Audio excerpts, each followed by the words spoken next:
Big boss ಮನೆಯಲ್ಲಿ ಈಗಾಗಲೇ nominate ಪ್ರಕ್ರಿಯೆ ನಡೀತಾ ಇದೆ. ನಿಮಗೆಲ್ಲ ಗೊತ್ತಿರೋ ಹಾಗೆ ಬೆಳಗ್ಗೆ ಕೂಡ ಬಿಗ್ ಬಾಸ್ ಅವರು ಒಂದು ಪ್ರೋಮೋನ ಬಿಟ್ಟಿದ್ರು.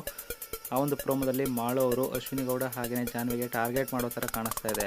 ಮಾಳು ಕ್ಯಾಪ್ಟನ್ ಆದಮೇಲೆ ಮನೆ ಆಗುವಗಳು ಟಾಸ್ಕ್ಗಳು ಮುಖ್ಯವಾಗಿ ನೋಡ್ಕೋಬೇಕು ಅಂತ ಅಷ್ಟೇ ಅಂತ ಅಂದ್ಕೊಂಡಿದ್ರು. ಸೊ ಆದರೆ ಮಾಳುಗೆ ಎಲ್ಲೋ ಒಂದು ಕಡೆ ಕ್ಯಾಪ್ಟನ್ಶಿಪ್ಪೇ ಮುಳ್ಳಾಯಿತು ಅಂತಲೇ ಅನ್ಬೋದು.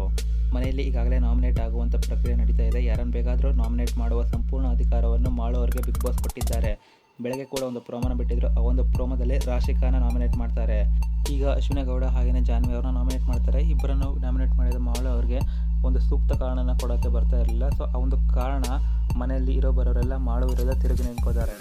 ಮಾಳು ಅವರು ಜಾನ್ವಿಗೆ ಹೇಳ್ತಾರೆ, ನಾನು ಅವರಿಗೆ ಅಡುಗೆ ಮಾಡೋಕ್ಕೆ ಹೇಳಿದೆ. ಸೊ ಆದರೆ ಅವರು ಅದನ್ನೆಲ್ಲ ಬಿಟ್ಟು ಮನೆಯಲ್ಲಿ ಮೇಕಪ್ ಮಾಡ್ಕೊಂಡು ಕುಂತಿದ್ರು ಅಂತ ಹೇಳಿ ನಾಮಿನೇಟ್ ಮಾಡ್ತಾರೆ. ಹಾಗೆಯೇ ಅಶ್ವಿನಿ ಅವ್ರಿಗೆ ಏನು ಹೇಳ್ತಾರಪ್ಪ ಅಂತಂದರೆ, ಅಶ್ವಿನಿ ಗೌಡ ಹಳೆ ಜಿದ್ದನ್ನೇ ಸಾಧಿಸ್ತಾ ಇದ್ದಾರೆ. ಅಶ್ವಿನಿ ಗೌಡ ಅವರು ರಕ್ಷಿತಾ ಅಳಿಗೆ ಮಾಡಿರೋ ಕಿತಾಪತಿನ ಹೇಳಿ ನಾಮಿನೇಟ್ ಮಾಡಿ ಬಿಡ್ತಾರೆ. ಅಶ್ವಿನಿ ಗೌಡ ಹೇಳ್ತಾರೆ, ಇಲ್ಲ ಬೇರೆಯವ್ರ ವಿಷಯ ಇಟ್ಕೊಂಡು ನಾಮಿನೇಟ್ ಮಾಡೋದಲ್ಲ, ನಂದು ನಿಂದು ಏನಾದರೂ ಇದ್ದರೆ ಹೇಳು, ಅದನ್ನು ನಾನು ಒಪ್ಕೊಳ್ತೀನಿ ಅಂತ. ನಾನು ಅವತ್ತು ಅವಳಿಗೆ ಕ್ಷಮೆ ಕೇಳಿರ್ಬೋದು, ಆದರೆ ನಾನು ಇನ್ನೂ ಸೋಲನ್ನು ಒಪ್ಕೊಂಡಿಲ್ಲ. ಆ ಕ್ಷಣಕ್ಕೆ ಮಾಡಿರೋ ತಪ್ಪಿಗೆ ಮಾತ್ರ ನಾನು ಕ್ಷಮೆ ಕೇಳಿರೋದು. ನನ್ನ ಆಟ ನಾನು ಆಡೇ ಆಡ್ತೀನಿ. ಕ್ಷಮೆ ಕೇಳಿದ ಮಾತ್ರಕ್ಕೆ ನಾನು ಅವಳಿಗೆ ಎದುರ್ಕೊಳ್ಳೋ ಸೀನೆಲ್ಲ ಇಲ್ಲ ಅಂತ ಹೇಳ್ತಾರೆ. ನಂದು ನಿಂದು ಏನಾದರೂ ಪ್ರಾಬ್ಲಮ್ ಇದ್ದರೆ ಹೇಳು, ಅದನ್ನು ಬಿಟ್ಟು ಬೇರೆಯವ್ರನ್ನ ವಿಷಯನ ಇಟ್ಕೊಂಡು ನಾಮಿನೇಟ್ ಮಾಡೋದು ಎಷ್ಟು ಸರಿ. ಅಷ್ಟೇ ಅಲ್ಲದೆ ರಾಶಿಕಾ ಕೂಡ ಮನೆಯಲ್ಲಿ ಮಾಳು ಅವರು ನನ್ನನ್ನು ಟಾರ್ಗೆಟ್ ಮಾಡ್ತಾ ಇದ್ದಾರೆ. ಜಾನ್ವಿ ಹೇಳಿದರೆ, ದಡ್ಡನಿಗೆ ರಾಜ್ಯ ಕೊಟ್ಟರೆ ಹೀಗೆ ಆಗೋದು ಅಂತ. ದಡ್ಡ ಅಂತ ಹೇಳ್ತಾರೆ, ಆದರೆ ಮುಂದಿನ ದಿನಗಳಲ್ಲಿ ದಡ್ಡ ಯಾರು ಅಂತ ಅತಿ ಶೀಘ್ರದಲ್ಲೇ ಗೊತ್ತಾಗುತ್ತೆ. ಹಾಗೆಯೇ ಮನೆಯಲ್ಲಿ ಮಾಳು ಅವರು ಮುಂದುವರಿಬೇಕಾದ್ರೆ ಇದನ್ನೆಲ್ಲ ಸಹಿಸಿಕೊಳ್ಳಲೇಬೇಕು.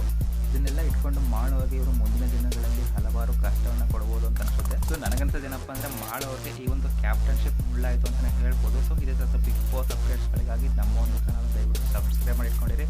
ಹಾಗೆಯೇ ಪಕ್ಕದ ಬೆಲ್ ಐಕನ್ನ ಆಲ್ಗೆ ಸೆಟ್ ಮಾಡ್ಕೊಂಡಿರಿ. ಮತ್ತೆ ಸಿಗೋಣ ಮುಂದಿನ ವಿಡಿಯೋದಲ್ಲಿ.